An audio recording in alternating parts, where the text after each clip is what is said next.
Krishna, dear devotees. Welcome to today's presentation. And I'm very happy to be here with all of you today and very grateful to the Tadatmya Sangha for organizing this.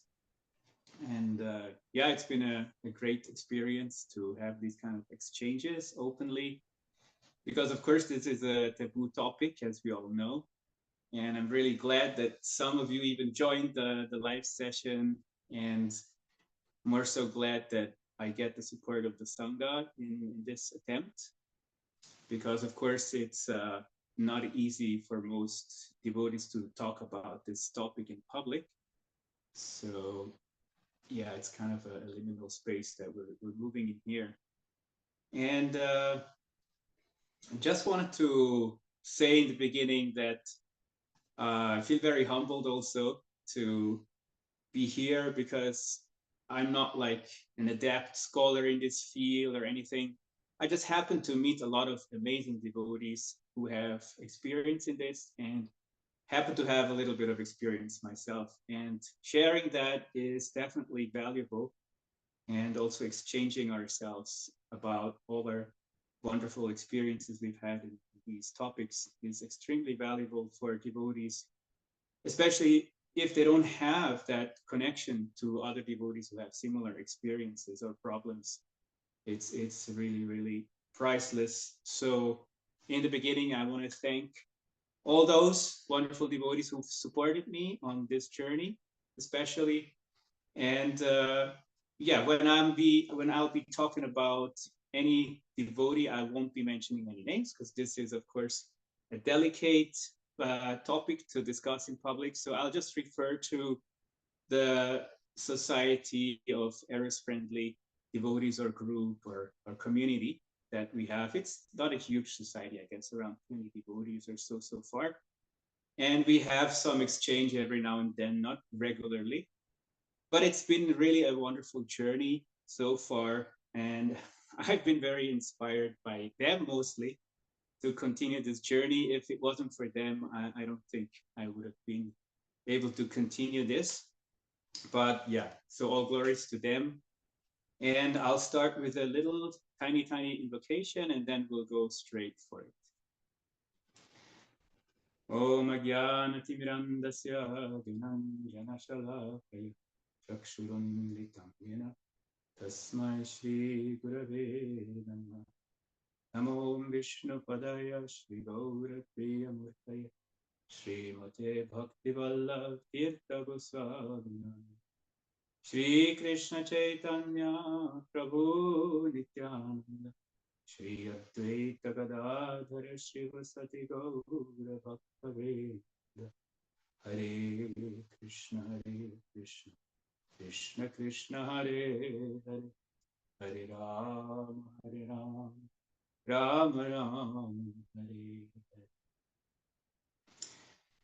So again, my heartfelt pranams to all the assembled devotees. So today's topic is Eros in progressive bhakti. That's how I frame it on my website. But of course, we have, a spiritual alignment of Eros, or so many other ways how we can approach this. And I'll start with a little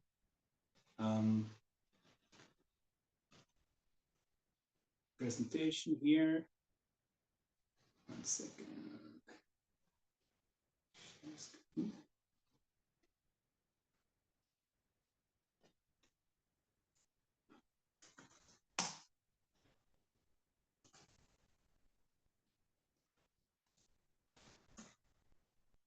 Okay, so here you have the website.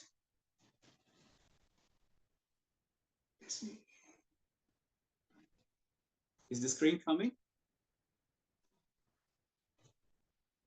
Okay. Can you see the screen? I can't hear audio anymore. No, we cannot see the screen. It just says that you have started screen sharing. Okay, 1 second. I have to start.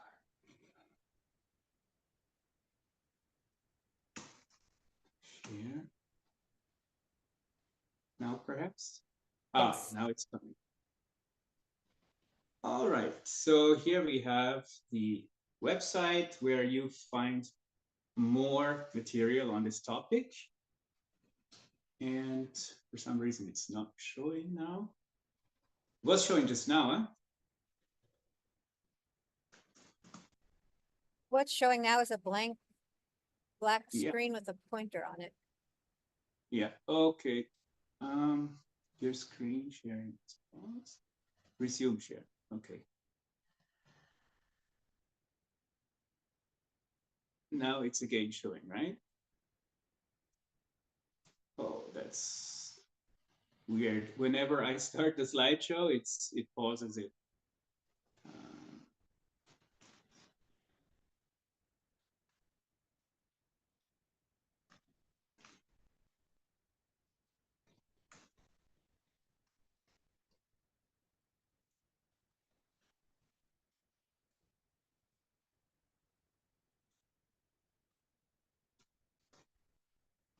yeah, I don't know. Maybe we have to take it like this. I don't see any other solution. If whenever I start the slideshow, it pauses the screen sharing. That's funny. It didn't happen that way before. But at least you can see something there, right?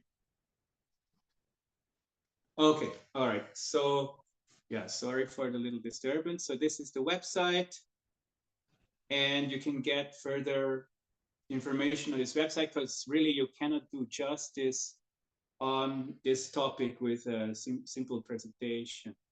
Now here we have challenges to oh, 1 second.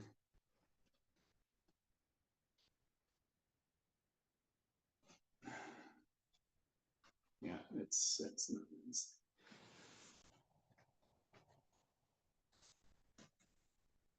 Okay, are we getting audio? Okay, good. So here are the challenges that we face as devotees nowadays. So the promised success in sublimation of errors is not reachable for most devotees. So that's an experience that most devotees have at one point in their life. Sometimes they're successful, sometimes not to some extent, but overall there's a lot of voicing of that devotees are not able to sublimate errors the way that we're being taught it should happen. And like as usual, you can find much more on this topic on the website. Today we want to focus more on a practical approach. That's why I'm not going too much into the depth of all this. Apparent internal contradiction of Shastra and Pratyaksha direct experience. What is meant with this is that when in the Shastra, it's mentioned that if you follow this process sincerely, then you will attain the sublimation of errors to some extent at least. But pratyaksha or direct experience is not in line with this for most of devotees' experience. Then what happens is a hypocrisy of faking being successful in sublimating errors. It's a huge problem, of course, because hypocrisy is exactly directly opposed to the honesty that's required for bhakti. And toxic consequences of artificial suppression, such as sexual abuse, high divorce rates, lack of enthusiasm, and high cancer rates. So I just want to take you through this in the chart because it's really important that we understand where we are heading for. So these challenges of conflict, what they produce is a chance for us to progress. So we have the possibility to go for a secular alignment. This is solution A. But the problem with that is that there's a lack of spiritual alignment in this alignment. So we can take help from, science and what have you in the secular field, but that won't be satisfying us on a spiritual level. Then we can have an alignment with other traditions. That's what's happening a lot in the background. I've talked to many devotees. So some are aligning, with other traditions, like the tantric traditions or what have you, like in China also they have an eros-friendly approach that some devotees prefer to be aligned with. That's still spiritual, but there again you have the problem that it's not Vaishnavic, so it doesn't feel fully like home. Then you have a static harmonization, and that means that you try to harmonize everything within the limits of your shastras and the teachings of the acharyas. But within that, the problem is that it's not really eros friendly in the end, because it's still being apologetic. That means we're still seeing human eros as something which is not desirable in the end. So it's not fully integrated.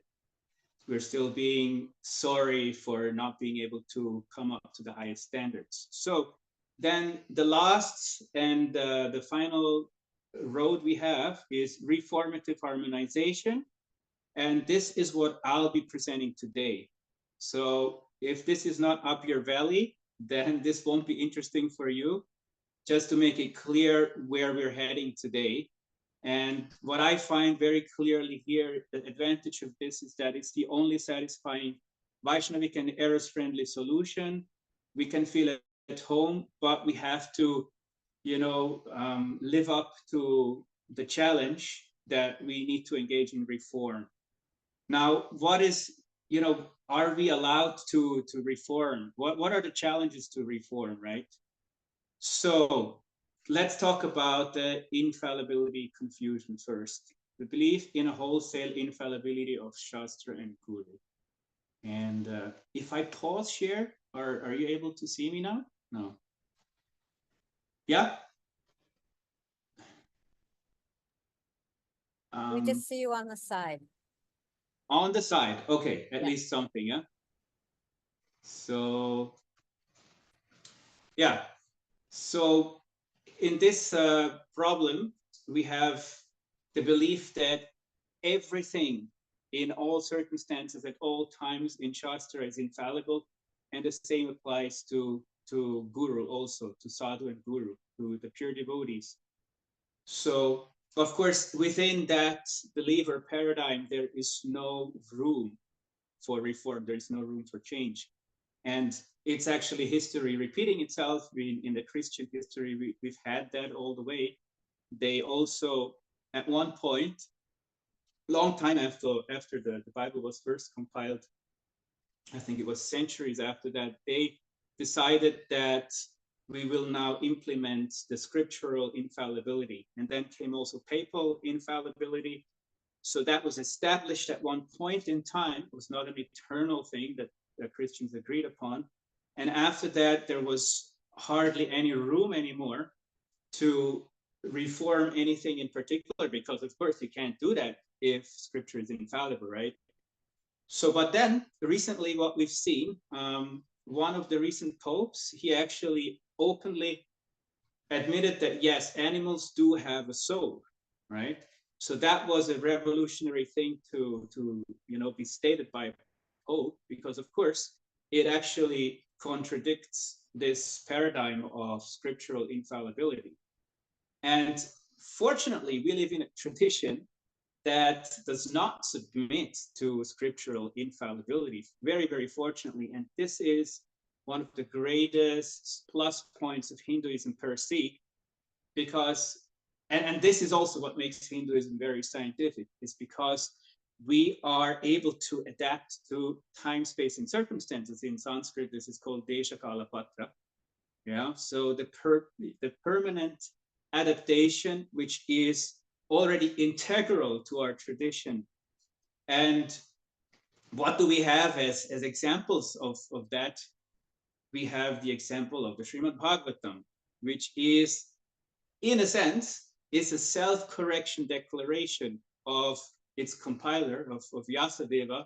And he very clearly in the first shloka, actually the invocation shloka is 111, and the first shloka is 112. So Dharma Projita Kaitavotra, that shloka, he clearly says, look, whatever I mentioned before, it's actually just Kaitava Dharma. It's actually a cheating religion. Yeah.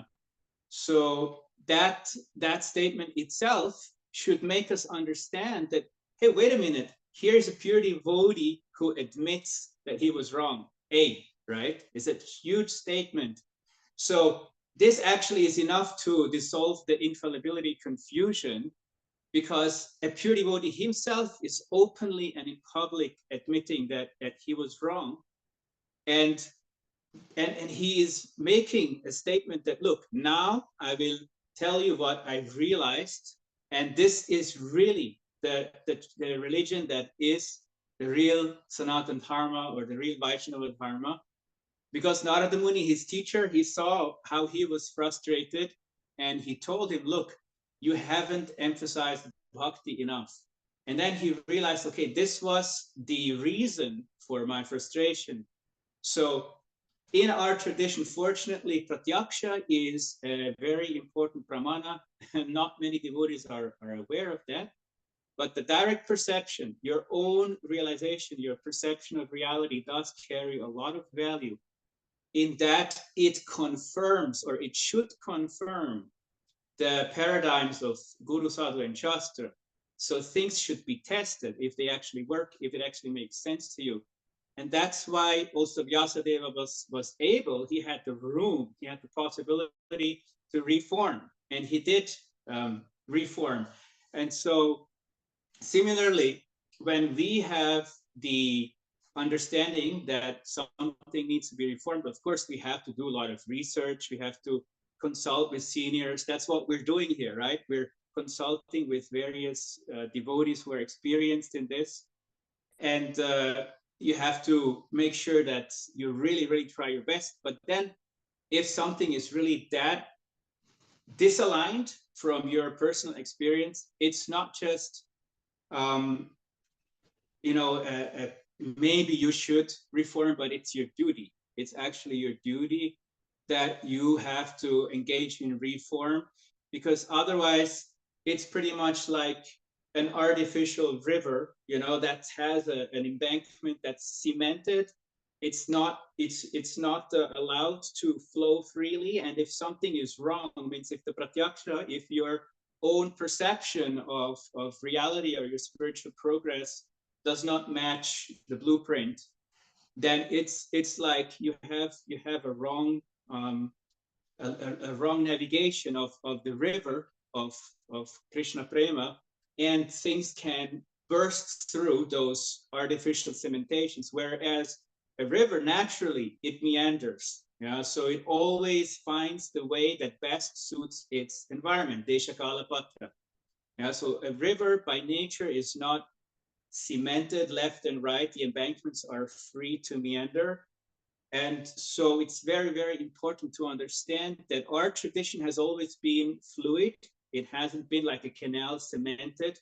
I could go more into details here. It's mentioned more on a website, but here I just wanted to mention briefly that, yes, it is definitely wrong to say that Shastra is all in all infallible, and it is infallible in the sense that it can definitely give us the essence, just like a river. Okay, a river always carries the essence of water, but it may change the structure, it may change the embankment, the flow, according to time, space, and circumstance. That doesn't mean the water is faulty if the river changes, right? So similarly, if the tradition changes certain approaches, it doesn't mean that it cannot anymore transmit the essence. So this infallibility confusion is really important, that we understand the solution to that properly.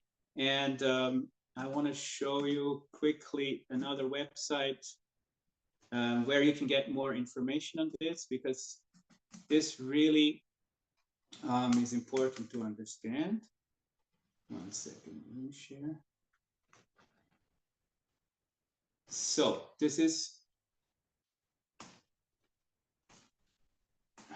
okay. So this is the website. Are you seeing this? Resume share. Okay. So it's nectarpod.com/pi, and this is a book I compiled exactly on this topic, perfect imperfection. And here you have a little article where you can get like the basic information about, you know, the book's content. And I just want to read to you this one quote by Bhakti-yoga Thakur, where he wrote in the Bhagavata, in his English work, so this is straight from his mouth. Our Shastra, or in other words, books of thought, do not contain all that we could get from the infinite Father. No book is without its errors. We have full liberty to reject the wrong idea, which is not sanctioned by the peace of conscience. Vyasa, and here, of course, Bhaktivinoda Thakur refers to the same example, was not satisfied with what he collected in the Vedas, arranged into the Puranas, and composed in the Mahabharata. The peace of his conscience did not sanction his labors. It told him from inside, no, Vyasa, you can't rest contented with the erroneous picture of truth which was necessarily presented to you by the sages of bygone days. You must yourself knock at the door of the inexhaustible store of truth from which the former sages drew their wealth. Vyasa did it and obtained what he wanted. So this is extremely important to understand, that we don't only have the liberty to reform certain things, but we also have the duty. Yeah, Bhaktivinoda Thakur says you have to knock on the door of truth yourself. So what does it mean? This means pratyaksha praman. This is the evidence of your direct perception, your direct experience.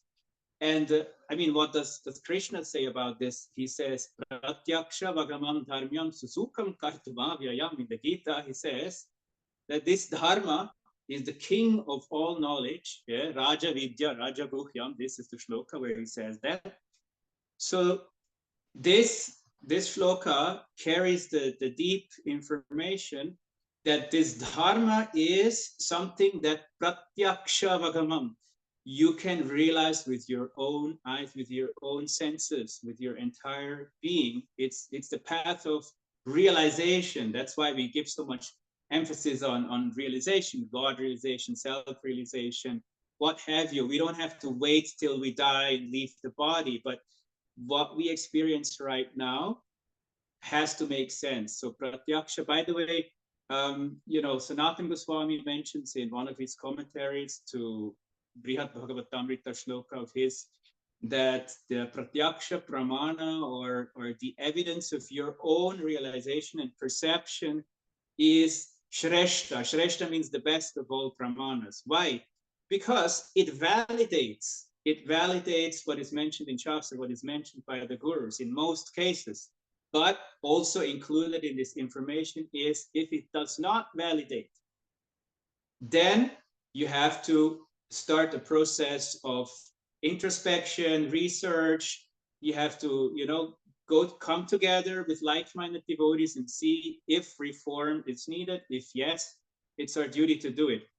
Of course, I would be very, very glad if there was some, you know, self-effulgent acharya who would be taking this further, taking this in his hands, and we could just kind of follow in his footsteps. At the moment, this is not the case, as far as I am seeing. It's happening in small baby steps here and there, different devotees, but not so much in public. So that's why it's important that we're having this discussion today. And so the infallibility confusion adds a lot to a paralysis. It can paralyze you on your journey of needed reform. And so it's extremely important to understand this point in the beginning, that we need to really understand that Shastra and Guru, they are infallible in the sense that they can give us the essence of bhakti. They can provide the connection through the parampara to Goloka. They can give us whatever we need ultimately, but the fine adjustments, the eternal meandering of the river of bhakti is very much here and now. It cannot be foreseen. And that's exactly the point. You cannot foresee also in our generation down the river, 100, 200 kilometers down the river, you will never be able to foresee what's going to happen there. So similarly, we can also not put the burden on the shoulders of the giants, so to say, on our forefathers. We cannot blame them and say, why didn't you, do this? Why didn't you change? So sometimes devotees ask, well, why didn't Mahaprabhu do a reform or whatever? Well, we have so many wonderful sevas. These are all seva opportunities. And of course, he didn't come to reform all the nitty gritties of this meandering river. That was not, he is the essence personified, right? So he is the very personification of Rasaras and Mahabhav coming together. So that's what he comes to give us, right? He comes to give Prema Bhakti in a very particular way. Unato Jvalarasam, this very specific gift he came to give us. And all the other things for him are not as important. They are,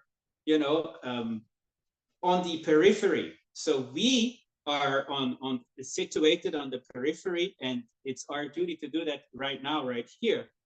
So just to make it clear that we're not committing a crime, that this has been already done before, it's extremely liberating to know this in exemplification. Okay, that's why I'm giving a lot of emphasis on this.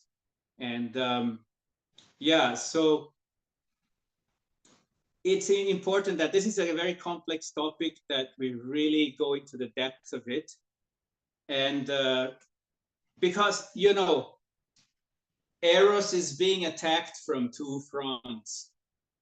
One front is the religious front, and the other front is the commercial front. And if you want to have a healthy approach to it, you have to be really strong. You're being bombarded from all sides. So it's very understandable if someone just pulls back into their snail house, so to say, and hides from all this terrible war going on out there. I totally understand it, but it's just not healthy, right? We have seen the consequences of suppressing Eros artificially, and it's not healthy. We had so many victims, so many people traumatized, so many people going through even family breakups, terrible disease, all kind of perversions and abuse, sexual abuse, what have you. And we definitely don't want that to continue. So once I personally understood that there is a direct relation between artificial suppression of Eros and these tragedies, I set out on this journey of research and trying to find ways of really aligning Eros in a sublime way spiritually.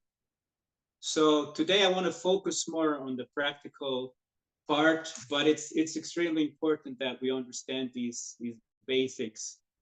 So that's why I mentioned it. On another question that comes up, but hey, but okay, some small part can be wrong. I understand of the scripture, but can an entire lineage be wrong? Is it possible? Yes, very much so. From our perspective, the Bhagavatam is in itself complete and has no wrong information in it, but not so for the Madhavites, for example. The Madhavites very clearly say no. Brahma Vibhohan Lila, that pastime where Lord Brahma was bewildered because he couldn't realize that Krishna is really Godhead, that's unacceptable for them. And they claim that this was an interpolation. They claim that was later inserted into the scripture by certain people who are not properly informed. Yeah. So yes, from our perspective, they are wrong in this, and from their perspective, we are wrong in accepting this. So definitely it's possible. They are a lineage of pure devotees. We're a lineage of pure devotees. We can't both be right. Of course, you can try to harmonize it, but okay, let's have a look at another example. the appearance day of Radhakund was always celebrated on Bahulashtami, which happens in Kartik. But since a few years now, research is surfacing that actually there's no scriptural evidence for that, and that according to Jiva Goswami, it actually happens in the month of Chaitra, which is April, around April, and not in Kartik. And it was because Jiva Goswami mentions that it happened on the day when Arishtasur was killed. And that's around April, okay, in the month of Chaitra. So what does it mean practically? Okay, practically this means that generations of devotees, of pure devotees, countless pure devotees, have mistakenly celebrated the appearance day of Radhakund on Bahulashtami. They published this in their magazines and books and what have you, and that was already, established in, quote unquote, well established. That's why, of course, everyone did it. Everyone observed the appearance day on Bahulashtami. So, were they wrong in their bhakti? No, of course not.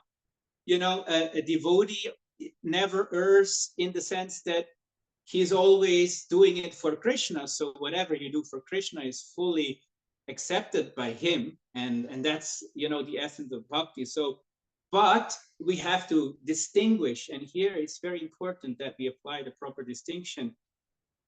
In the material sphere, everything gets distorted, and even pure devotees can get certain things wrong. And yes, even spiritual topics. This is not a material topic. The appearance day on Radhakund is not a material topic that can easily be sidelined, because obviously Radhakund is the holiest place in the universe. Okay, nothing else than that. And so this is, you could say this is a grave mistake, but of course we have to be cautious. Pure devotees never make any mistake per se, because they always do it for the pleasure of Krishna, and that's what counts in the end. Okay, so there's ways how to harmonize it. It doesn't mean, oh, there are no more pure devotees. That's where we have to be careful, not to fall into this trap. And so another benefit of understanding that pure devotees err is also, this is a huge benefit.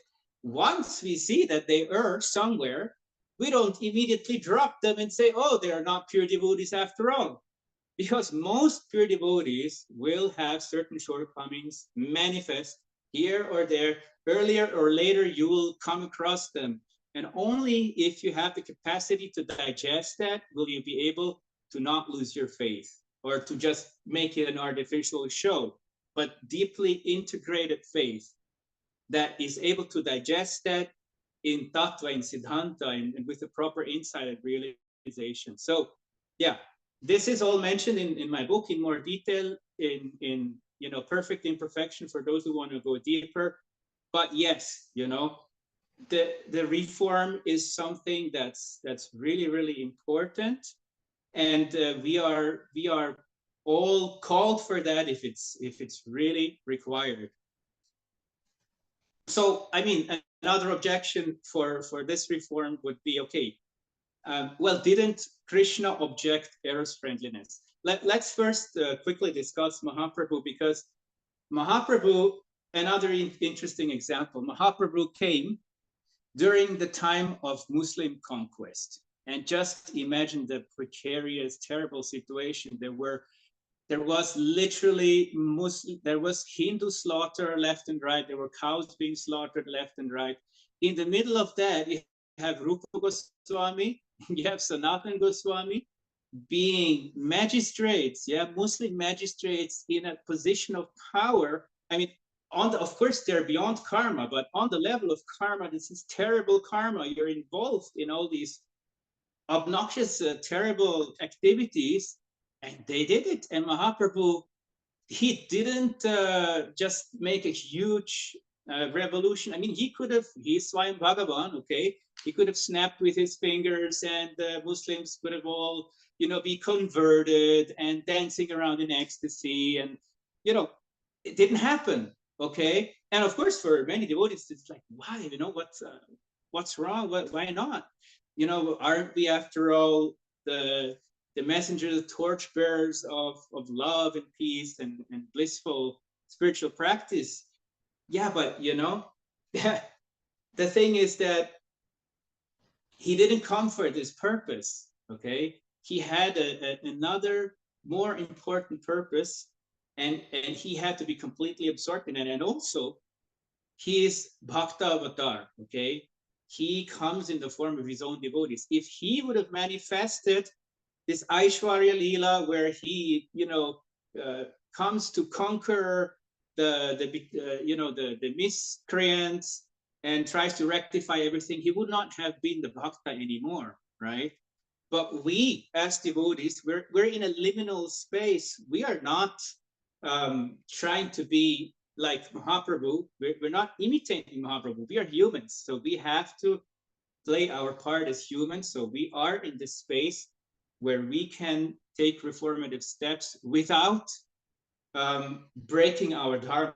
For Mahaprabhu, it would have been a break with his dharma. That's why he didn't do it with the Muslims, and that's why he also didn't reform our approach to eros, to make a transition to eros-friendliness. Of course, that would have created a huge upheaval during his time. He appeared in times of extreme, um, like it was extremely orthodox. So in that orthodoxy, it wouldn't have been acceptable. It would have been a huge challenge. And yeah, didn't Krishna object eros-friendliness? Well, yeah, Krishna, you know, he says that there is, of course, in the Gita. Let me pull up this shloka. Okay, let's have a look at it together. So we're clear about that.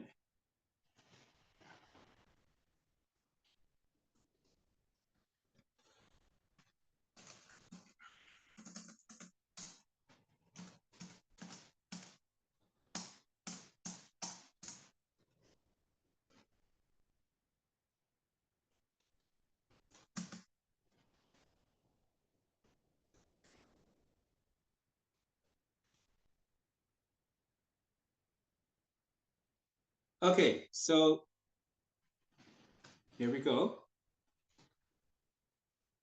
This is Gita 3:37. Kama esha krada esha rajo guna samadbhuva mahashano mahapatma vidyenam miha vairinam. The Supreme Personality of Godhead said, "It is kama or lust only, O Arjuna, which is born of contact with the material mode of passion and later transformed into wrath, and which is the all-devouring sinful enemy of this world." Okay, wow. Okay, seems to be pretty straightforward, right? Like, wow, all anything to do with lust and eros is sinful and is the sinful enemy of this world. But no, if you really understand what karma essentially means in a Vaishnava approach, it is it means that not just a desire for sexual activity, but it means a desire for self-centered activity in general. Okay, so for example, if you eat prasadam without offering it, or if you offer it in a self-centered spirit and then devour it in a self-centered spirit, that's an activity of kama. Okay, so kama is not just lust. Okay, we need to have an understanding of its real translation, which is actually desire for spiritually disaligned activities. Okay, so it's really important that we understand the difference between this. Okay, because anything that we do can be done either with karma or with prema. Yeah, Kaviraj Goswami clearly makes this distinction in Chaitanya Charitamrita. So in that sense, Krishna is using this word karma. Okay, it's not just to do with any sexual activities. It's very important because what we're practicing is Krishna consciousness. Okay, it's all about the consciousness, not about the externalities so much.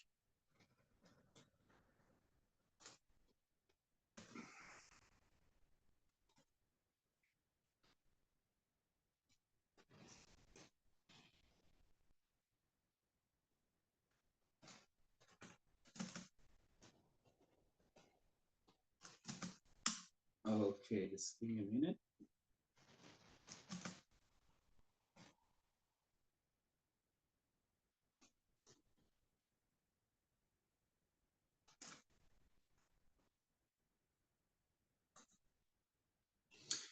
Okay, so now comes this big question. Okay, where does the fear of Eros actually originate in the Bhakti tradition? And this is a huge topic. Again, I can't really do justice to it in a small presentation, but it's important for us to understand that the general presentation is that, oh, it came in through the Muslim conquerors and the Britishers quite late in the Indian history, if you look at that. But actually, if you look into the Shastras, if you do research, erotophobic statements have been there since a long time, namely since around 2,500 years. It has been very present and increasingly so. But before that, we don't see that so much, okay?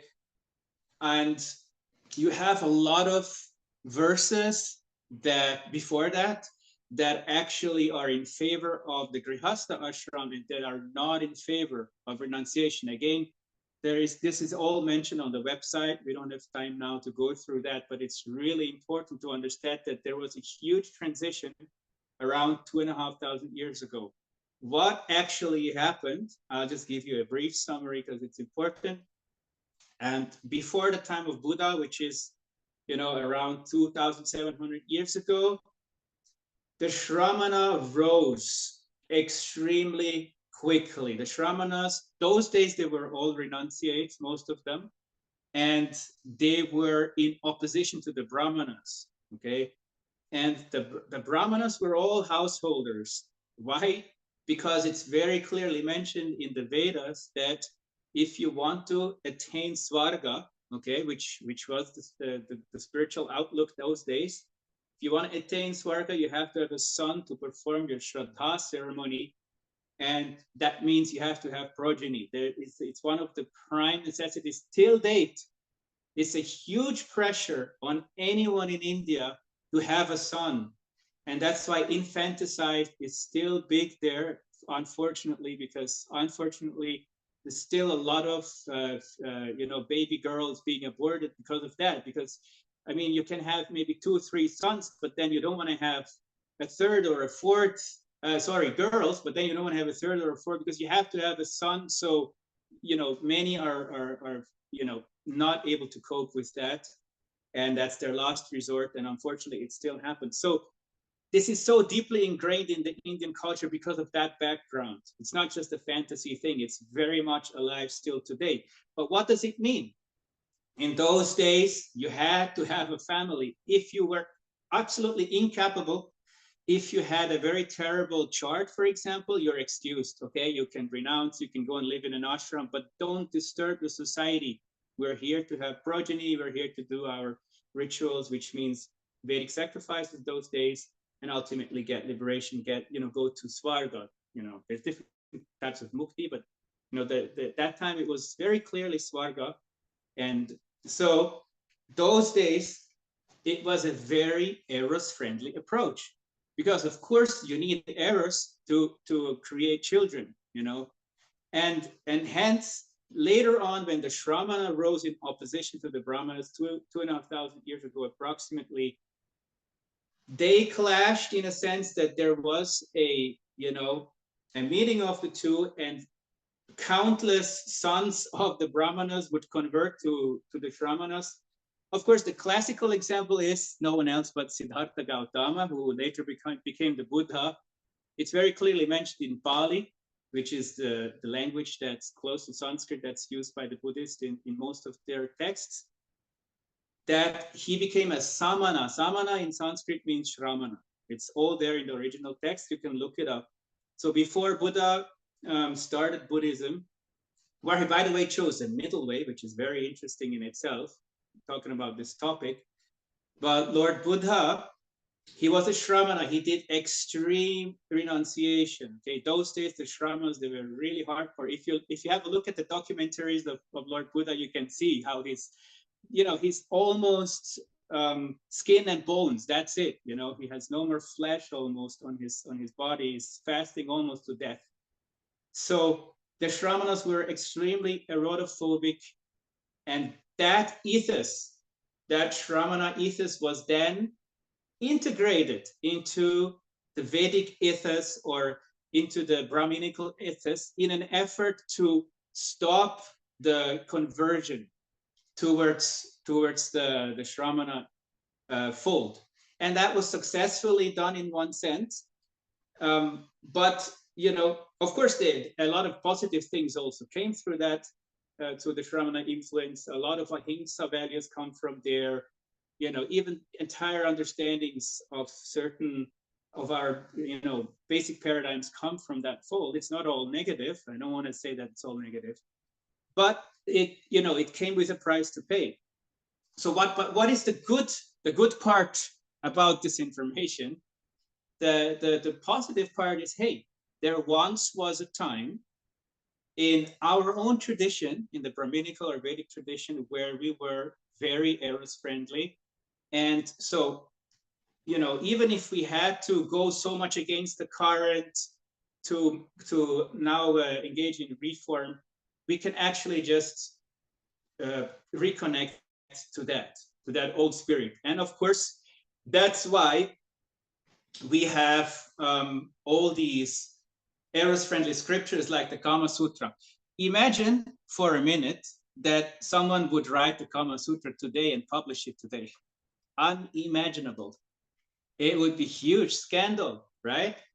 But those days it was very, very normal. I mean, even Vatsyasana, the author, even writes this should be taught to the girls even when they attain puberty, when they become mature. It should be taught to them at an early stage. And some of the Goswamis even quote the Kama Sutras. I think it was Vishwanath Chakravarti that I came across. So, you know, in the early days, it was very much an integral approach. And of course, you have the, you know, the erotic sculptures in Khajuraho temples, in the Konark temples. By the way, Konark temple was visited by Mahaprabhu. You have those erotic sculptures in the Jagannath temple itself, in the Lingaraj temple, actually everywhere where the classical architecture is followed, because according to the classical architectural rules, you have to have mitunas. You know, they are a basic ingredients of a classical architecture. Why? Because they're considered manga, they're considered auspicious. Why? Because people were not erotophobic. People didn't have fear of errors, okay? Of course, there are all kind of apologetics theories, but on my website, I also explain why they're not true.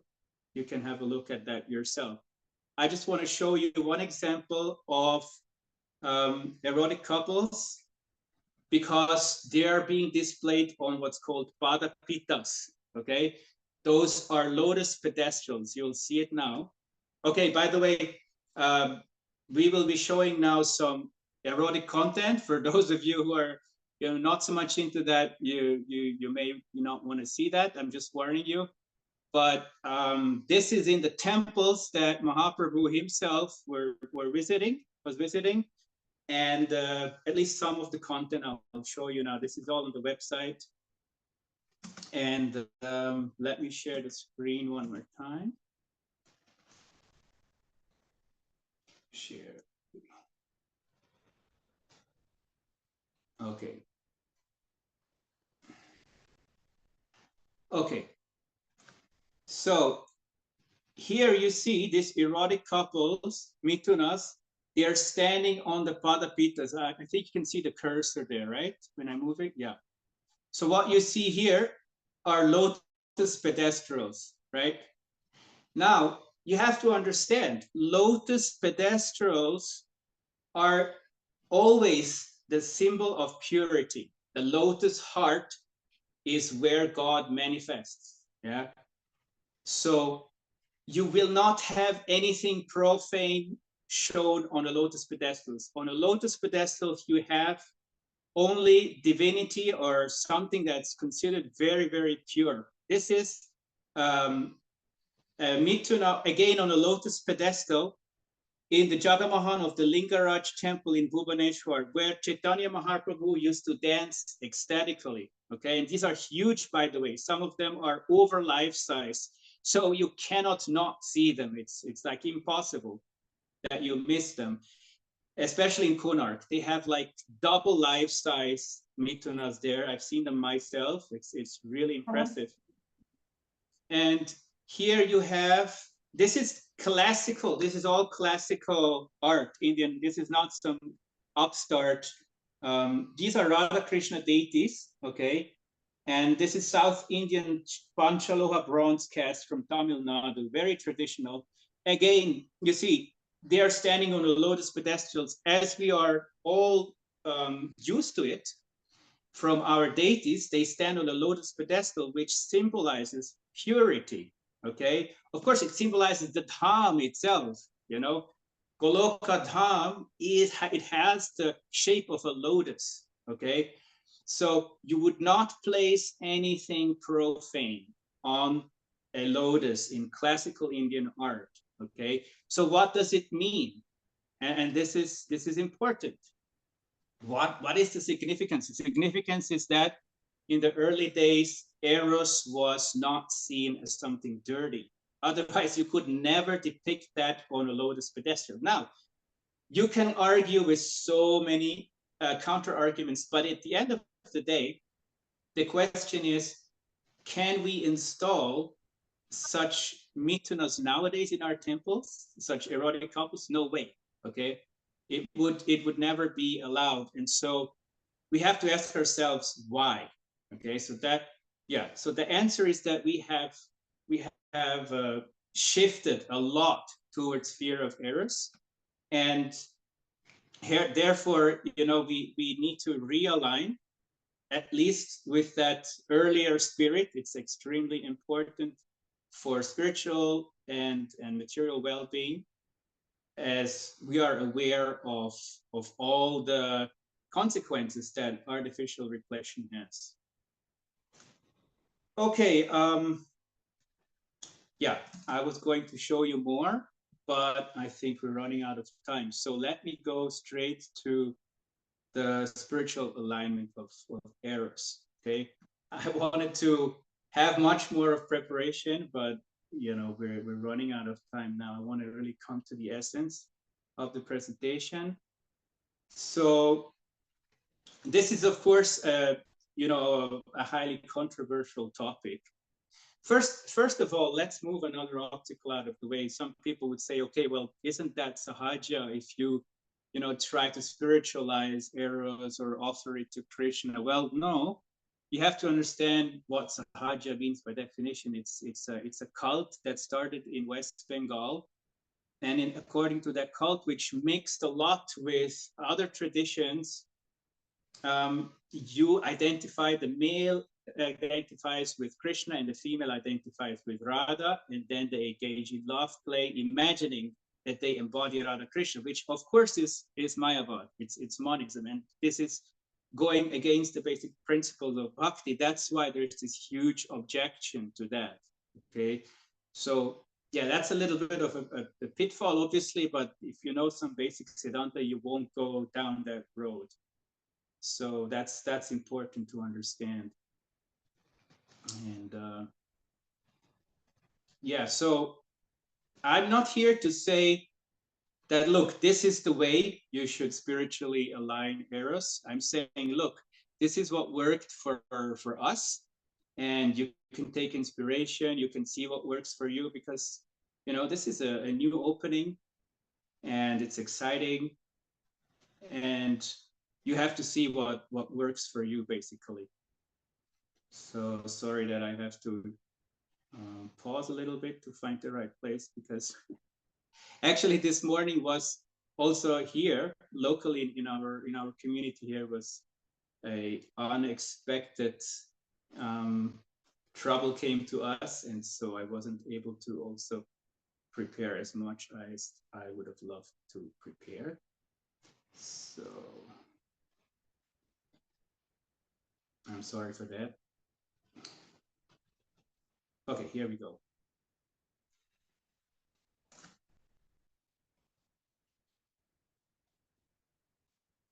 Okay, so I think what's very important is that everyone has their own individual approach to it. What in my personal approach was very crucial is very honest prayer, directly approach Radha Krishna, Guru Garanga, because obviously many seniors, I would say most seniors, would not be open to this approach unless they're very progressive. So, you have to directly pray to Radha Krishna and see what happens. And that's what I did. So I'm sharing with you a little prayer that was very, very helpful for me. Okay. Dear Guru and Gauranga, dear Radha and Krishna, if anything in our efforts of aligning errors with bhakti is incorrect, please correct it. And if it is correct, please support it. Since we mostly lack methods of spiritually aligning errors, kindly inspire us with the ways that are most pleasing to you.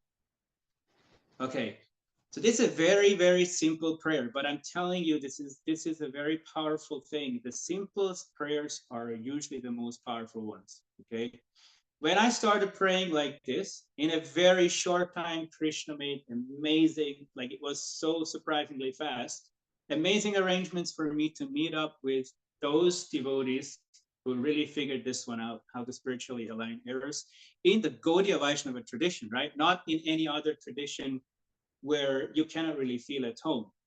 So again, thanks to them, and I learned so much from them. And then, of course, I also practiced this in my own life, and I had very similar realizations. Okay, so it's actually possible and it's repeatable. Again, if something is repeatable, it means it carries value. It's not just some artificial imposition on your mind. So I wanted to share some very basic like tools, you can say. One thing that's important is the attitude.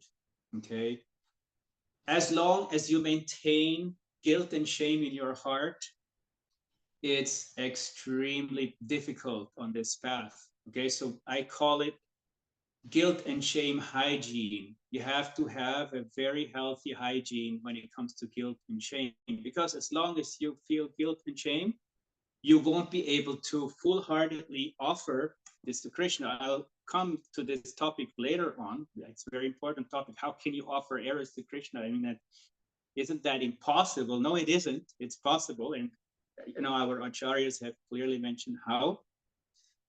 So why? Because as long as, why should you have this guilt and shame hygiene? As long as you have this negative approach, of course, you cannot make a transition to eros-friendliness. And eros-friendliness means you have a fully integrative approach to eros. Okay, it means whatever, by your very nature, human errors that you're attracted to, it is fully acceptable, and it is not dirty, and it is a basic ingredient of life. It is God given. It's a gift of God. And by the way, this is what the Kama Sutra says. Our capacity to engage in errors is a gift of God. And by the way, the Muslims, when they copied the Kama Sutra into Persian, and during that period, they also started to compose their own erotic scriptures. What was it called again? Like the perfumed garden is one, and then they have a few others. So, I mean, that's also important to understand, that the Muslims actually, they're not so eros fearing. They're not so erotophobic as many people think. At least in India, they weren't. So they also, in those scriptures, they also thank God. They thank Allah for eros. Okay, so that should be the approach, unapologetic, and then you can really offer it. Of course, important is also that you have a suitable spouse. If your spouse is not in line with you, then it's very, very difficult. That's an entire topic for itself. I don't want to go into that Just maybe one thing that also is really interesting in this relation. Science has very clearly shown that if two don't match in odor, in the smell, body smell, in the odor, they're not good couples and they don't pass on good genes to the children. What does this tell us? Well, it tells us when you mate, you have to be close. You have to have some intimacy at least to make sure that you have an odor compatibility. That's just one little example of how we can understand how important intimacy is, even before marriage, you know. So, and if you understand that sexuality, if properly engaged in, is not just pure but also purifying, then there is no question of becoming impure by something pure, you know. The whole paradigm shift has to happen internally. You're freed of all these, you know, toxic approaches, wrong concepts, and then you don't have to fear anymore, because how can you become impure by something which is pure, right? So it depends on the consciousness. So there's a whole write-up about, you know, an eros-friendly approach to creating children on my website. Extremely important. I don't want to go into that because it's highly complex, but please have a look at the website, you know, because procreation obviously is part of eros, a very important part. And there as well, you know, we have so much utopia. Like, you know, for example, um, on the wedding night, or you know, the first few nights after the wedding, it's you know, that this magic is supposed to suddenly happen. But in reality, if you look at the research, people who have been completely erotophobic over their entire life find it extremely difficult to engage erotically immediately, like on day X, on demand. They often have to first actually do trauma therapy. I'm not kidding. And there is research that shows that very clearly, especially those who have been strongly painted negatively towards eros by religious doctrine. They sometimes take years to recover and then be able to open up erotically. And that's, of course, a prerequisite to have children in a natural way. Here again, think about the message that's behind this biology. Why do we have to engage erotically to procreate? I mean, it's you know, without the flowing of the bodily liquids, you cannot create children without pain, without obstacles. I think it's a very clear message of God that, hey, look, life is clearly linked with eros. There is no life without eros. And if you look up what the Vedas say, again, which is you know, the first basic foundation of the Brahminical culture, there it says, Kamastad agre. Okay, in the beginning there was Kama. In the beginning there was Eros, and from that everything else started. Of course, here Kama is used in its positive sense. Before we were explaining the philosophical application of that very word, you have to be really careful when it comes to Sanskrit, because they have many layers of meanings. You have to be very careful to pick the right one. Yeah. So, but yeah, isn't it amazing? You know, in the Vedas, actually, creation starts with Kama and not with the word of God. Before the word of God, Kama is there. So now, how do you offer your experience to Radha and Krishna? Okay, this is of course the most controversial part, but it's the most important part at the same time. Okay, again, if you realize that eros is not dirty, it's no problem to offer it. But even if you think it's dirty, even if you think it is not fully pure, you can still offer it. Okay, now let me pull up the right verses for that. Okay, I'm sharing the screen again so you can all watch with me.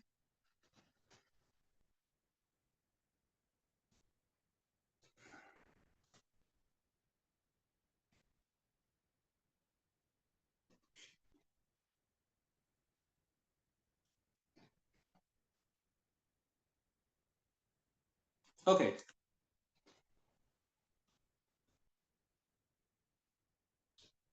Okay, first, of course, some preliminary understanding of offering. Krishna clearly says, whatever you do, whatever you eat, do that as an offering to me, whatever, okay? He doesn't exclude anything, including eros.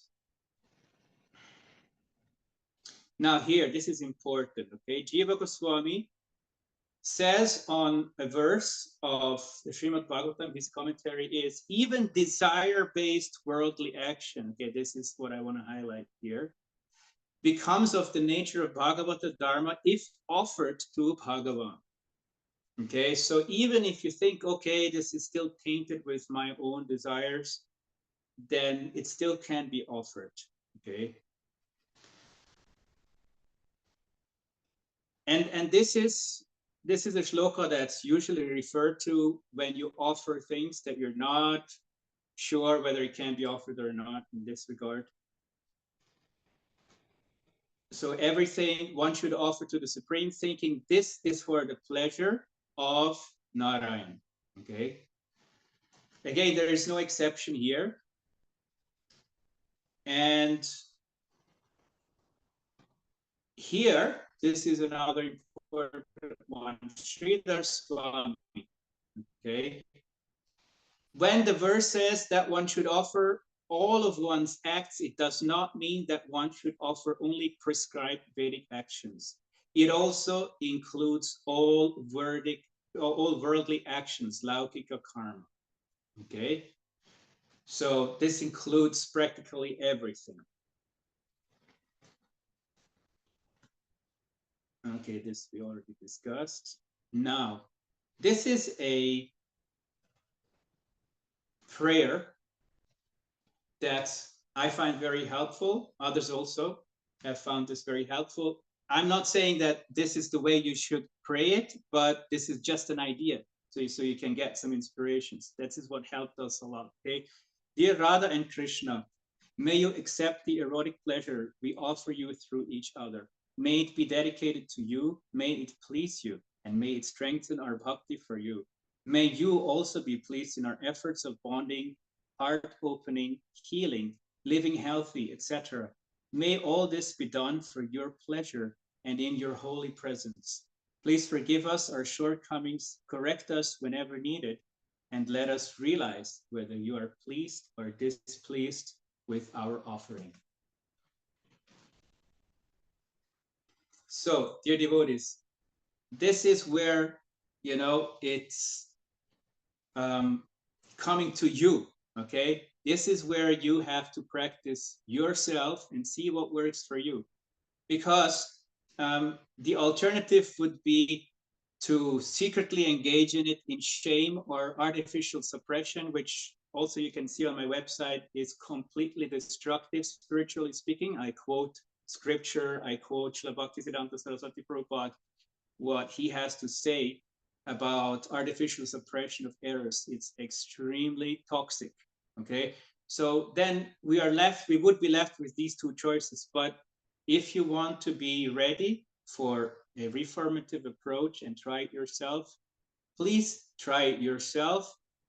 According to what we have realized in our tiny little community of Eros-friendly devotees, it works, and it works surprisingly well. Okay, so we've all been corrected by Krishna. We know he can correct us. There are unlimited stories where Krishna corrects his devotees, and definitely he did also give us some information about, okay, this is okay, this is not so clear, you could do this better, you could improve on that. But generally it was overwhelmingly positive, the realizations we've had. We've really, in many cases, there were reports in many cases of absolutely amazing spiritual encounters. Yeah. Now, there is unfortunately no language for that, but I can just tell you that for many devotees, it was one of their most amazing spiritual experiences. And the most amazing part was that in many cases, both partners had exactly the same amazing experience. And it was so overwhelming that they were not able to speak even. And only after some time, when they would be able to speak about it, they had exchanged. And then they were again surprised that they had exactly the same. Actually, they were not surprised because, they would be looking into each other's eyes and they knew that the other had exactly the same experience. Okay. So, and this is in a Vaishnava way, right? This is when you feel the presence of the divine and the happiness of the divine very, very clearly, so much so that it's self-evident. You don't need anyone's stamp on it. You don't need a rubber stamp from any authority, because I mean, we've been in the material world. I've been active in the material world. I've tasted all these so-called, that so-called bliss of mundane sexuality and all. I mean, I was brought up in Switzerland, and I really had everything that one could wish for materially, all that so-called bliss. And I mean, it's just far beyond all that. And I mean, most of us had spiritual bliss experiences, right? So we are able to judge after at least 10 or 20 years. We shouldn't be shy that we have some capacity to judge whether something is really spiritual or not. And like I said, it's all about sincerity. If you sincerely pray, if you're on the wrong track, believe me, my friend, Krishna will definitely correct you. Definitely. Yeah. And it's all about sincerity. And so far, it was our collective experience. Never ever did we feel any objection from the side of Radha and Krishna. Never ever that this is something that we shouldn't do. Okay. And anyhow, I've given you the backup shastrically. I've given you the shlokas that you can also remember in this effort. So it's not something we blindly speculate, but yes, we have to be very honest. It's a new approach. It's a reformative approach in that we offer the entirety of eros, including non-procreative eros. Okay. Yeah, unfortunately, time doesn't allow me to go into that in more details, but please have a look on my website, because this is a very important topic, but it's too big to really touch properly now. Why non-procreative eros can also be, spiritually aligned. But yeah, please do look into that. And let me see if there is something more I want to share before we will have a question and answer session.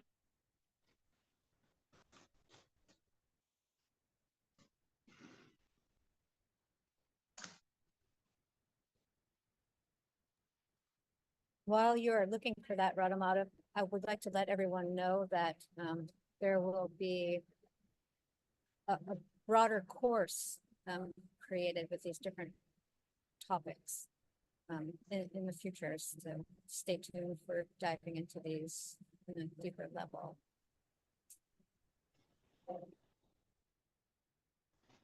Yes, thank you, Bhakti Rasa. That also, I'm looking forward to that course, because again, it gives me the opportunity to try to present this in a comprehensive way, although it's highly complex. But the wonderful thing about this course will be that we'll have more in-depth time dedicated to the topic than just in this presentation. Okay, another thing I wanted to share about this no illicit sex principle. Okay, so first of all, what are these rules and regulations made for? They're made for us to attain Krishna praying in the most efficient way. That's it. Okay, they're not the end in themselves. Okay, what is the primary rule and regulation? Okay, the primary overarching rule and regulation is accept everything favorable for Krishna consciousness and reject everything that's unfavorable. So if we realize that if we are disaligned with human errors, and that creates so much havoc in our societies, in our families, then obviously to follow that number one rule would mean in our life that we should try to go for a deeper alignment of errors. And that would actually be following the real rule then, you know. So, but what is the actual problem? The actual problem with the no illicit sex principle is not just that it's too austere, and it's not, the quest is not just, okay, let's, you know, einen Gang zurückschalten. How do you say in English? Let's move one gear lower, you know. So that's not the real quest. But the problem is it's based on the wrong Shramanic assumption that human sexuality is dirty. Yeah, the entire regulation of no illicit sex is based on the wrong assumption, which is not the Brahmanical Vedic from the Vedic age. It's from the Shramanic age, this assumption. When the renunciate Shramanas painted the Vedic ethos, so to say, in these erotophobic colors, then only people started to see sexuality as something dirty, and therefore the entire rule and regulation of no illicit sex is based on the wrong assumption. So this wrong assumption or misconception needs to be uprooted entirely, and then the principle needs to be formed anew. Let me read out what makes sense to me, just so you can get an idea of how you could go about with that, okay? We commit to a spiritually aligned eros, which is within a committed relationship, okay, offered to Radha Krishna for sublime purposes like expressing heartfelt intimacy, bonding, deepening of relationship, creating Krishna conscious children, health and healing, not just for superficial pleasure, and not overly excessive, but in moderation. Okay, so I think this is a very healthy framework that's worked for us. And for example, eating. Okay, if you think that eating is sinful, well, you should fast as much as possible then, right? But if you understand that eating is not sinful, then you can understand, okay, we can offer food to Krishna, we can eat prasadam, you can spiritualize it, you can spiritually align it and get purified by that. But again, you shouldn't be overly excessive, obviously. You shouldn't eat too much, that's unhealthy. That's why rules and regulation need to be applied in all fields. Of course, Eros is included here. It should not be overly excessive. You should not forget Krishna. That's the whole point. You should remember him more and more. Okay, your Krishna consciousness should be carried, should be nourished by your engagement in Eros. That's our experience. Yes, we feel very much nourished, and that's what we want to share with you. Don't be disheartened. It's not a negative approach. It's a very, very positive approach. It's very much possible, and you don't have to feel guilty. There's even a community out there that welcomes you, that supports you. So that's really, really invaluable. I want to thank again the entire community of devotees who have been pioneers here and who have been opening up their hearts to me and others to share their invaluable knowledge and experience. And I want to say that I'm not perfect. Please forgive me if I have said anything wrong. I stand to be corrected as usual. And I'm very much open to your input, so you can always contact me. We will now open up the circle for any questions. And I give over to Bhakti Rasa for this. Thank you so much. Hare Krishna. Radhamadhav Prabhu, that was so, oh my gosh, so nourishing and nurturing. And as an elder, I can see how myself having this knowledge, I will be able to help, you know, people that are younger it's very important for elders to have this knowledge.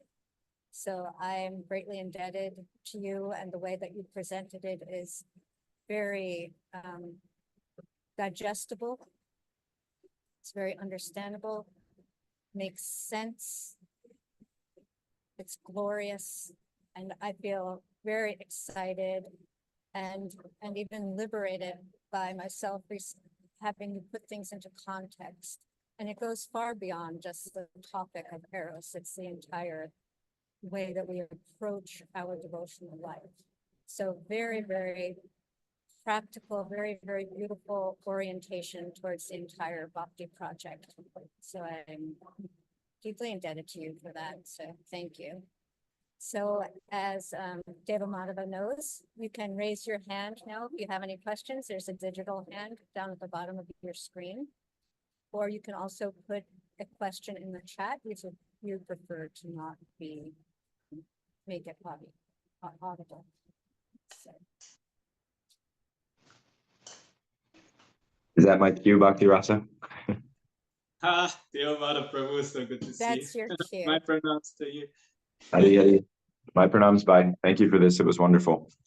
I liked in the beginning, you gave this very simple piece of imagery about like a cemented riverbank. And I like that a lot. And then pointed out the two cemented riverbanks that we have for our eros. On the religious side, the option is suppression. And on the secular side, the option is like this sensationalization, just like go full in, and hedonism is the path over there. And both are toxic for us as bhaktas. And I wanted to hear from you, if you could, lay out some principles of community that is more eros-friendly. If you could share some kind of precepts that a sangha might want to bring in and offer to its people. I'm concerned with this, of course, as somebody trying to do it. What are the kind of basic principles to create the conversation around, to invite this into the overall Gaudiya community, wherein we know many people have apprehensions about it. Not everybody's going to fall within the same level of comfort in discussion and even in application. So what are like the kind of entry points for a larger sangha of devotees to converse about these things in a healthy way? Thank you for your very important question, Devammadava, because, it takes a village to raise a child, and community lies at the heart of Bhakti, much more than we are ready to admit. So I think it's really important that we have, first of all, a tradition of meeting together where we feel safe, in a safe space, like not just to have regular Bhakti Sanghas or whatever you want to call it, but also create a space of intimacy in the sense that people really feel heard. And that requires, of course, a lot of empathy and a lot of private connections. I think it's important that devotees also connect privately, one-to-one, and have a deep personal relationship. And then when that basic ingredient of trust is built, I think then it makes sense to venture into these intimate topics that involve a lot of taboo and stigma. And then only you can really, go beyond taboo and stigma, because it's highly stigmatized, as we all are aware of this topic. And so you really, I think in the beginning, you need to be a little bit careful to really bring up this empathy and this intimacy as a basic ingredient. And then I don't see any hindrance. And when you then venture into all these difficulties, it's a real jungle out there when you try to venture into this topic of eros-friendliness. But then you can take it really one step at a time. And then I think it would be good to have dedicated sittings, where you would say, look, this is a really complex topic. We'll only be able to cover this much today. And then you have a look at this subtopic, and then another one and another one. So bit by bit. Otherwise, a lot of people I think they can be they feel it's too much for them at one sitting to take home. So give them like small bits to ponder, and leave them free, and don't make them feel that this is the way. Like I'm also, whatever I present, I'm not saying that this is the way it should be, but it can support you in on your way to give you an inspiration. So, you know, give them some idea, but let them free at the same time, and then ask them for feedbacks and ask them again later. Okay, so how did it go for you? It's not like a one-way street of information. Okay, I'm telling you this and that's it, tick, next. But you know, there should be a constant exchange of information. So I'm sure that you're already implementing this in your Sangha the way I know you. I'm just saying in general that this is important, but maybe you want me to be more precise on a certain subtopic. But this is what I would like to share in general. Yes, thank you for your question. Thanks, Prabhu.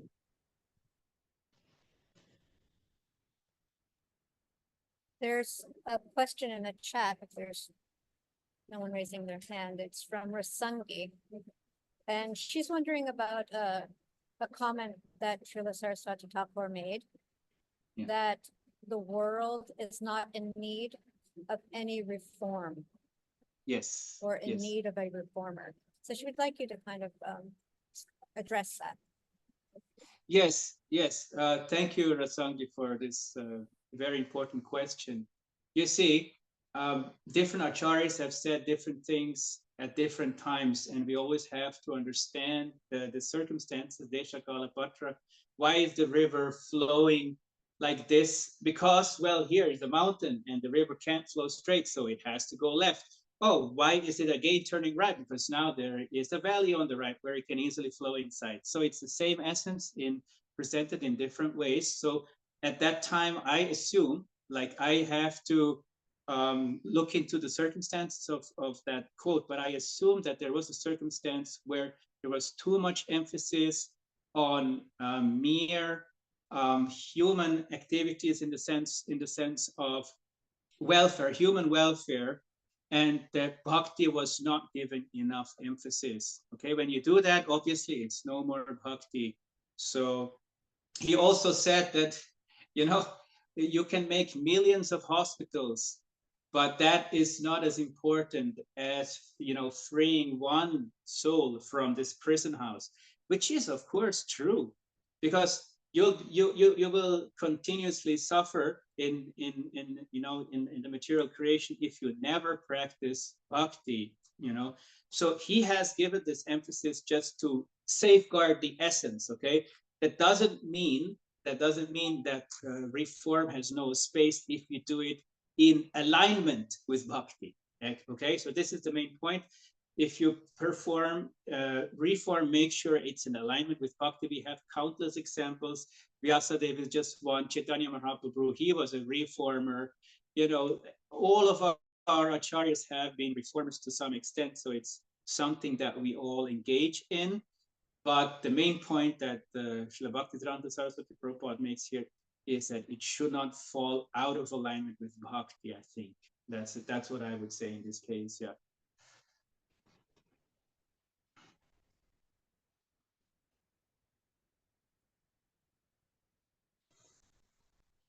So, Radhamadhav, may I say something about that? Yes, please, Bhakti Rasa, please go ahead. So it just came to me, I was wondering too, you know, perhaps that statement, it's like, now we try to control things, try to control our environment and think that we're reforming it.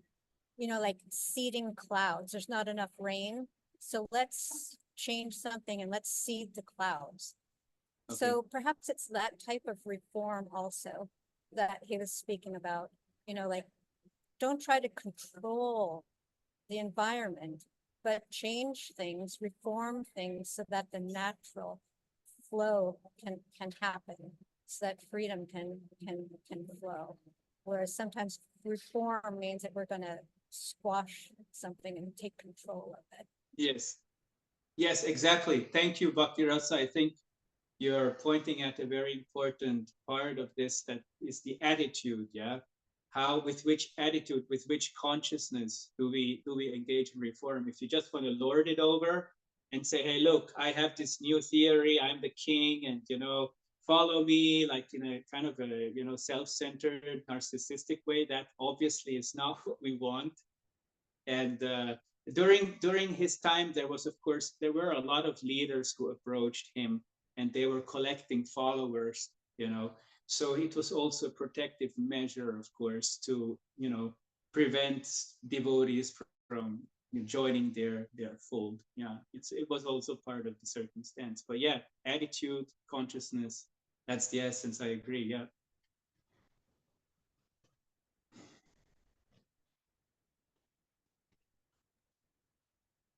Any other questions? You can put in the chat or raise your hand for Radhamadhav.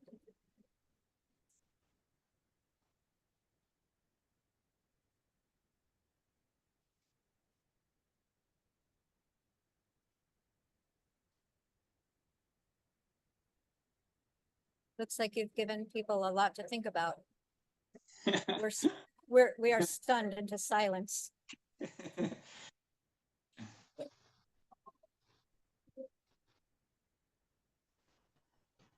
Yeah, well, you have to be happy that some souls actually appeared in a presentation that is public, because many don't want to be exposed like that, So, I mean, there would be so many qualified people to speak on this topic, but yeah, one reason why I'm speaking is because somehow I'm not afraid, because I don't have anything to lose. I already know my fallen position, so I'm not afraid to. I have nothing to lose, Yeah, that's the position of a prophet. He has nothing to lose. Yeah, I mean, what do I have to lose, right? I can be humbled, and that's always good.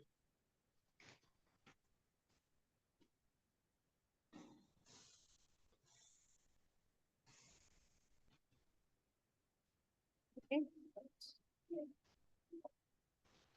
Do you feel satisfied with what you've presented, Radhamadhav? Or do you have some more that you would like to share? Yeah, I'm really happy. Of course, in this small format, it's not possible to do justice to this very deep complexity that's involved in this. So yeah, please go ahead and have a look at the website. nectarpot.com/eros is the link, and you'll find much more there. And in the future, hopefully, we'll be able to, come on some podcasts again, and I'll be also presenting that course. So feel free to join that course. There's also a community, small, tiny little community on Facebook. It's a private group you can join. You'll see it all on the website if that's of support of you. And yeah, do exchange yourself with like-minded people, like-minded devotees. I think that's the basic line. That's really, really invaluable. Radhamadhav, a question just popped up on the chat right now. It's from Yes. Danielle, and it's their first time joining, and they find it very interesting. And she's wondering if you could please clarify what sublimation is about, purifying eros. Okay. Which is sexual desire. Is that correct? Yes, right. Very important. I'm sorry, I didn't clarify that.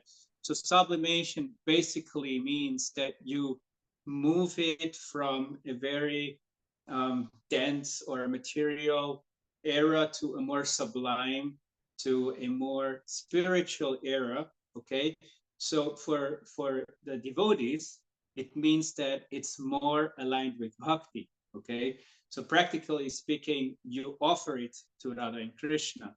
Okay, for example, prasadam is just food, or we would call it bhoga in Sanskrit. It's not offered yet. It's something material.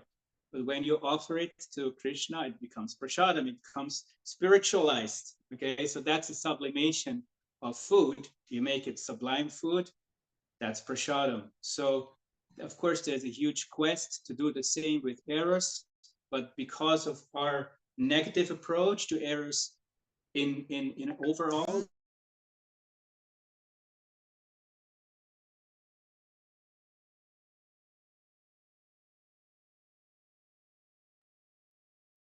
We lost your audio, Radhamadhav. Okay, sorry, someone just Okay. called. Okay. So, yeah, we need to venture into a sublimation of eros in kind of a fresh way in our tradition, because it has not yet been publicly established in a truly eros-friendly way. But sublimation basically means that. Yeah. I hope this serves your question.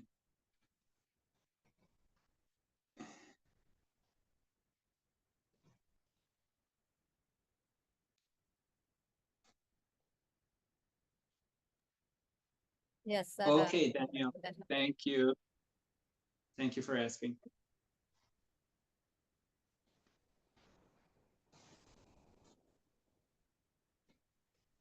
I guess also on the other side, someone could, put an argument about that. Well, can't you just say you're sublimating everything, but then, you're actually not.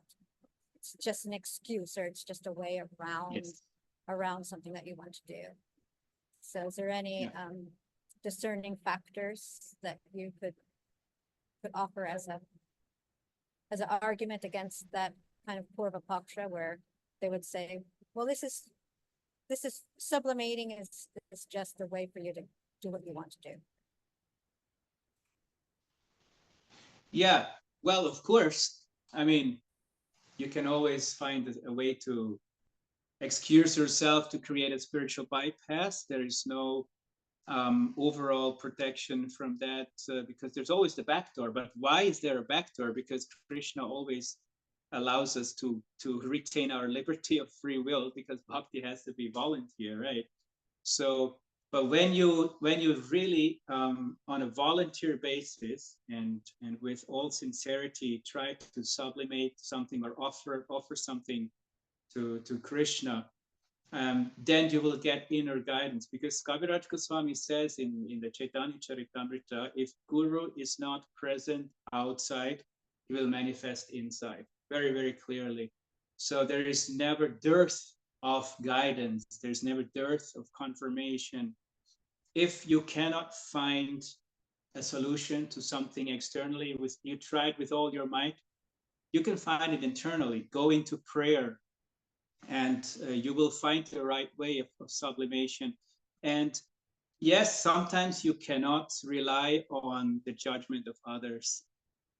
That's not easy, because others will judge you, and that's part of the whole story of becoming eros-friendly as devotees. You will face the music, you will have to hear the music, especially if you do it in public like I am.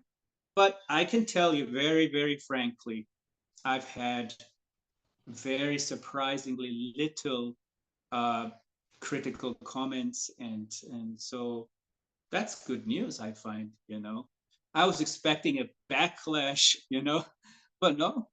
So far there has been very little objection from the devotee communities.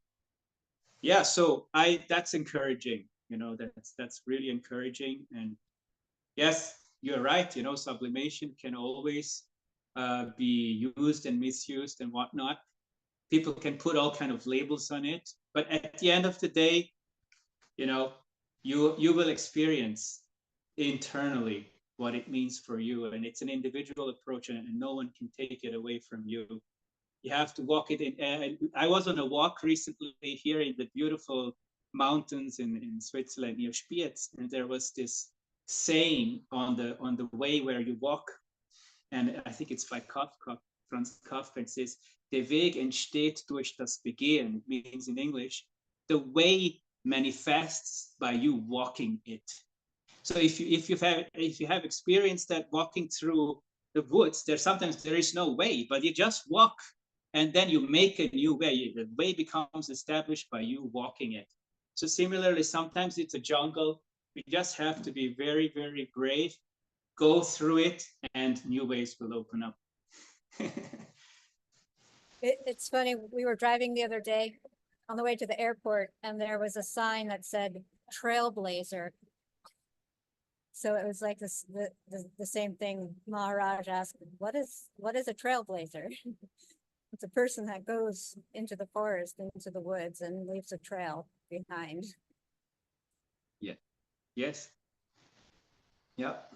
And you will get some thorns in your face, but you know, those scratches from those thorns are the ornaments of for devotees. They're ornaments. Like Bhishmadev, when he got the arrows in his body, he considered those like kisses. You know, it's again, see the arrows in this. You know, so this is really what we should be happy to be doing, because really the magic happens outside of the comfort zone, mostly.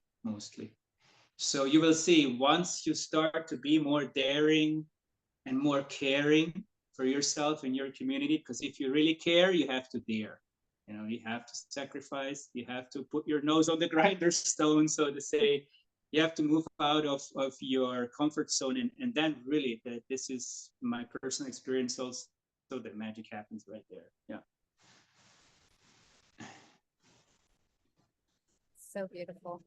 You know, the value of embracing uncertainty and the winding river, not the concrete canal. So yeah, everything fits so wonderfully into the message of Tadatmya and radical personalism.